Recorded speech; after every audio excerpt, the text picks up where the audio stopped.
ಎಲ್ಲಿ ನೋಡಬೇಕು? ನಾವು ನಮ್ಮೊಳಗೆ ನೋಡಬೇಕು. ಒಬ್ಬ ತತ್ವಪದಕಾರ ಹೇಳ್ತಾರೆ, ಶಿವ ನಿನ್ನೊಳಗವನೇ ನೀ ನೋಡಿಲ್ಲ, ಎಲ್ಲಿ ಹುಡುಕಿದರಿಲ್ಲ. ಶಿವ ನಿನ್ನೊಳಗವನೇ ನೀ ನೋಡಿಲ್ಲ, ಎಲ್ಲಿ ಹುಡುಕಿದರಿಲ್ಲ. ನೀನು ತಲೆಯ ಕೆಳಕ್ಕೆ ಮಾಡಿ ಕಾಲು ಮೇಲಕ್ಕೆ ಮಾಡಿ ತಡಕಾಡಿದರಿಲ್ಲ. ಕಾಶಿ ರಾಮೇಶ್ವರ ಉಡುಪಿ ಗೋಕರ್ಣಗಳ ಸುತ್ತಿದರಿಲ್ಲ. ಎಲ್ಲಿದ್ದಾನೆ ಶಿವ? ಶಿವ ನಿನ್ನೊಳಗೆ ಇದ್ದಾನೆ, ನಿನ್ನೊಳಗೆ ಇದ್ದಾನೆ. ನೀನೇ ದೇವರು. ಆತ್ಮ ಅಂತಕ್ಕಂಥ ಆ ಭಗವಂತ ಇಲ್ಲಿರೋ ತನಕ ಮನುಷ್ಯನ ಬೆಲೆಗೆ ಒಂದು ಜೀವ ಇರೋದು, ಜೀವ ಇರುತ್ತೆ ದೇಹಕ್ಕೆ. ಆ ದೇಹದೊಳಗಡೆ ಆತ್ಮ ಅಂತಕ್ಕಂಥ ಪರಮಾತ್ಮ ಹೊರಟೋದ್ರೆ ಆ ದೇಹಕ್ಕೆ ಬೆಲೆ ಇಲ್ಲ. ನೋಡಿ, ಒಂದು ಪ್ರಾಣಿ ಸತ್ತೋದ್ರೆ ಆ ಜಾಗದಲ್ಲಿ ತಿರುಗಾಡ್ತಾರೆ, ಏನು ಭಯ ಪಡೋದಿಲ್ಲ ಅಲ್ವಾ ಕುಮಾರಪ್ಪ? ಒಂದು ಹಸು ಸತ್ತೋಗಿ ಊತ ಹಾಕಿದ್ರೆ ಆ ಜಾಗದಲ್ಲಿ ಹೋಗಿ ಕೂತ್ಕೋತಾರೆ, ರಾತ್ರಿ 12 ಗಂಟೆ ಆದ್ರೂ ಕೂತ್ಕೋತಾರೆ, ಯಾರಿಗೂ ತೊಂದರೆ ಇಲ್ಲ, ಅದು ಭಯ ಇಲ್ಲ. ಅದೇ ಒಬ್ಬ ಮನುಷ್ಯ ಸತ್ತೋಗಿ ಅವನ ಗುಂಡಿಗೆ ಹಾಕಿ 1 ವರ್ಷ 2 ವರ್ಷ ಆಗಿರ್ಲಿ, ಆ ದಂಡಕೋದ್ರ ಅಲ್ಲಿಗೆ ಅಯ್ಯಪ್ಪ ದೆವ್ವಾಗ್ಬಿಟ್ಟವನೇ. ಹಂಗಾದ್ರೆ ಇಷ್ಟು ವರ್ಷ ಗಂಟ ಸತ್ತರೆಲ್ಲ ದೆವ್ವ ಆಗಿದ್ರೆ ಭೂಮಿ ಮೇಲೆ ಜಾಗ ಎಲ್ಲಿರ್ತಿತ್ತಪ್ಪ? ಒಬ್ಬೊಬ್ಬರನ್ನ ಸಾಯಿಸ್ಬಿಟ್ಟಿದ್ರೆ ಜನ ಎಲ್ಲಿ ಉಳ್ಕತ್ತಿದ್ರು? ಅದಕ್ಕೆ ತಾಯಿ ಎಂಬ ದೇವರನ್ನ ನಂಬಿ, ತಂದೆ ಎಂಬ ದೇವರನ್ನ ನಂಬಿ, ಅತ್ತೆ ಸೊಸೆಯರ ಬಾಂಧವ್ಯ ಉತ್ತಮವಾಗಲಿ, ಸೊಸೆಯರಿಗೆ ಅತ್ತೆಯ ಮೇಲೆ ಗೌರವ ಹೆಚ್ಚಾಗಲಿ, ಅತ್ತೆಯರಿಗೆ ಸೊಸೆ ಮೇಲೆ ಪ್ರೀತಿ ಹೆಚ್ಚಾಗಲಿ, ಇಬ್ಬರಲ್ಲೂ ಅಹಂಕಾರ ಬಿಡಬೇಕು. ನಾವು ದೇವರನ್ನು ಹುಡುಕ್ತಾ ಇದ್ದೀವಿ, ದೇವಸ್ಥಾನಗಳಿಗೆ ಹೋದ್ರೆ ಆ ದೇವರಲ್ಲಿ ಇರಬಾರ್ದು, ಹಂಗೆ ಗಲೀಜು ಮಾಡಾಕ್ಬಿಟ್ಟು ಬಂದ್ಬಿಡ್ತಾ ಇದ್ದೀವಿ. ಮನೇಲಿರೋ ಅಪ್ಪ ಅಮ್ಮನಿಗೆ ಬಂತು ತನ್ನಾಗ್ತಾ ಇಲ್ಲ, ದೇವಸ್ಥಾನಕ್ಕೆ ಹೋಗಿ ಕರ್ಪೂರ ಹಚ್ಚೋದೇನು, ಗಂಧದ ಕಡ್ಡಿ ಹಚ್ಚೋದೇನು, ಕುಂಕುಮ ಇರ್ಚೋದೇನು, ಒಬ್ರಿಗೊಬ್ರು ತಳ್ಳಿ ನಾನು ಮೊದಲು ದೇವ್ರು ಮಾಡಬೇಕು, ನಾನು ಮೊದಲು ದೇವ್ರು ಮಾಡಬೇಕು ಅಂತ ಹಠಕ್ಕೆ ಬಿದ್ದು ದೇವ್ರು ಮಾಡ್ತೀವಿ. ಆದರೆ ದೇವ್ರು ಹೇಳ್ತಾನೆ, ನಿಮ್ಮ ಹಠವೆಲ್ಲ ನನ್ನ ಹತ್ರ ನಡೆಯಲ್ಲಮ್ಮ. ಭಕ್ತಿಯಿಂದ ಪೂಜೆ ಮಾಡಲೇಬೇಕು ಅನ್ನುವಂಥ ಇಚ್ಛೆ ಇದ್ರೆ ನನ್ನ ದೇವಸ್ಥಾನದ ಸುತ್ತ ಕಸ ಗುಡಿಸಿ ಸ್ವಚ್ಛ ಮಾಡಿ 10 ನಿಮಿಷಗಳ ಕಾಲ ದೇವಸ್ಥಾನದ ಪ್ರಾಂಗಣದೊಳಗೆ ಕುಂತ್ಕೊಂಡು ಭಕ್ತಿಯಿಂದ ಪ್ರಾರ್ಥನೆ ಮಾಡಿ.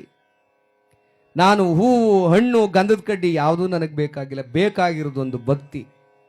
ಭಕ್ತಿ, ಆ ಭಕ್ತಿಯನ್ನು ಕೊಡಿ ಅಂತ ಕೇಳ್ತಾನೆ. ಅದಕ್ಕೆ ಇವತ್ತಿನ ಮಕ್ಕಳಲ್ಲಿ, ಅದರಲ್ಲೂ ಯುವಕ ಮಿತ್ರರು ತುಂಬ ಅಪಾಯದ ಸ್ಥಿತಿಗೆ ಹೋಗ್ತಾ ಇದ್ದಾರೆ. ಕೇಳಿಸ್ಕೊಳ್ಳಿ ದಯಮಾಡಿ. ಯಾವ ಅಪಾಯ ಸ್ಥಿತಿಗೆ ಹೋಗ್ತಾ ಇದ್ದಾರೆ ಅಂದರೆ 18-20 ವರ್ಷಕ್ಕೆ ಕುಡ್ತಾ, ಜೂಜು, ಇಸ್ಪೇಟ್ ಎಲ್ಲ ಆಡ್ತಾ ಇದ್ದಾರೆ ಎಲ್ಲರೂ. ನೋಡಿ, ಮೊನ್ನೆ ಹಾಸನದಲ್ಲಿ ನಡೆದಂಥ ಘಟನೆ.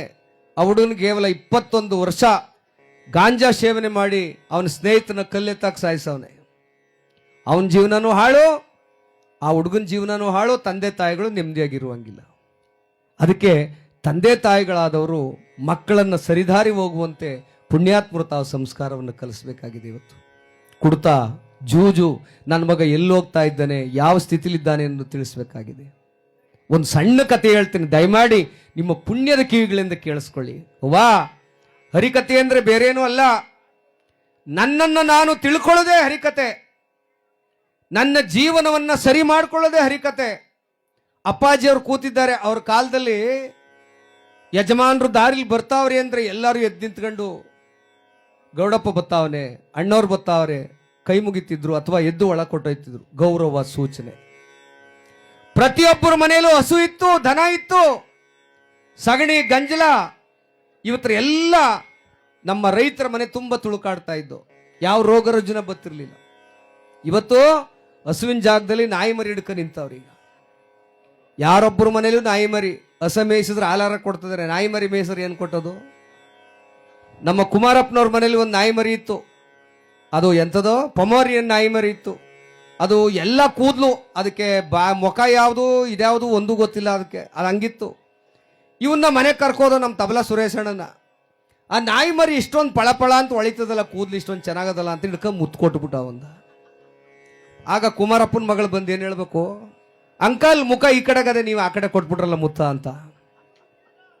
ಇದು ನಾಯಿ ಪರಿಸ್ಥಿತಿ ಆಗಿರೋದು. ಹಸುವಿಗೆ ದನಗಳಿಗೆ ಪೂಜೆ ಮಾಡಿ ಬೆಳಗ್ಗೆ ಎದ್ದು ಗಂಜಲಗೋರಿ ಯಾವ ರೋಗ ಬತ್ತಿತ್ತವ ಅವತ್ತು?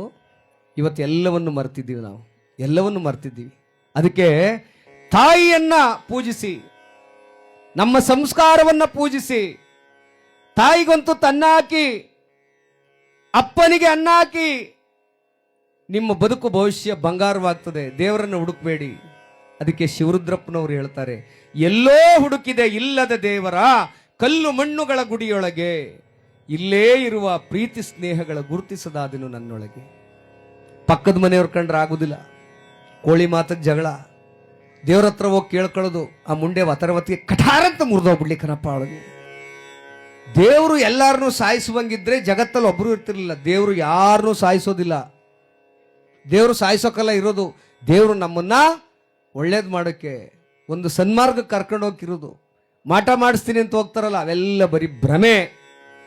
ಸಿದ್ದಪ್ಪಾಜಿಯವ್ರು ಹೇಳಿಲ್ವ, ಮಂಟೇಸ್ವಾಮಿಯವರು ಮಾಟ ಮಾಡಿಸ್ತವ್ರ ಮನೆ ಮಾಳವಾಗೋಯ್ತು, ಸುಳ್ಳು ಹೇಳ್ದವ್ರ ಮನೆ ಸೊಳ್ಳೆಡ್ಗೋಯ್ತು ಅಂತ. ಅದಕ್ಕಾಗಿ ತಾಯಿ ತಂದೆಯರ ಪ್ರೀತಿಯನ್ನು ಮಾಡಿ, ತಾಯಿ ತಂದೆಯರ ಸೇವೆಯನ್ನು ಮಾಡಿ ಎಂಬುದಾಗಿ ಹೇಳ್ತಾ